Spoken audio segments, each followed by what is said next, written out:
നമസ്കാരം, എൻ്റെ ചാനലിലേക്ക് എല്ലാവർക്കും സ്വാഗതം. ഒന്ന് പരിപ്പും കുമ്പളങ്ങയും വഴുതനയും കൊണ്ട് സിമ്പിളായിട്ടുള്ളൊരു കറി വയ്ക്കാൻ വിചാരിച്ചു. പരിപ്പ് കഴുകി നല്ലപോലെ കഴുകി കുക്കറിലേക്ക് ഇട്ടു. കഷ്ണങ്ങളും കഴുകി നുറുക്കിയിട്ടു. ഒരു 3-4 വെളുത്തുള്ളി കഴുകി നല്ലപോലെ കഴുകി കുക്കറിലേക്ക് ഇട്ടു.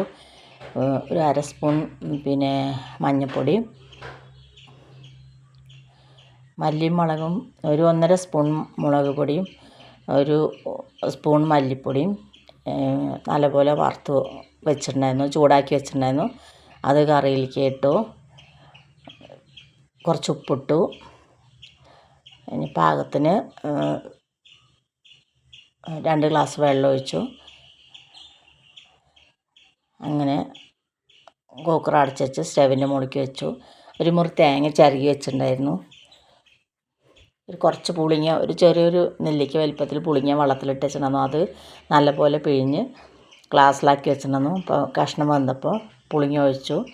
തേങ്ങ അരച്ചതും ചേർത്ത് കറി നല്ലപോലെ ആയി. ഒരു ചീനച്ചട്ടി അടുപ്പത്ത് വെച്ച് കുറച്ച് എണ്ണ ഒഴിച്ച് കുറച്ച് കടുകും ഉലുവയും ഇട്ട് പൊട്ടിച്ചു.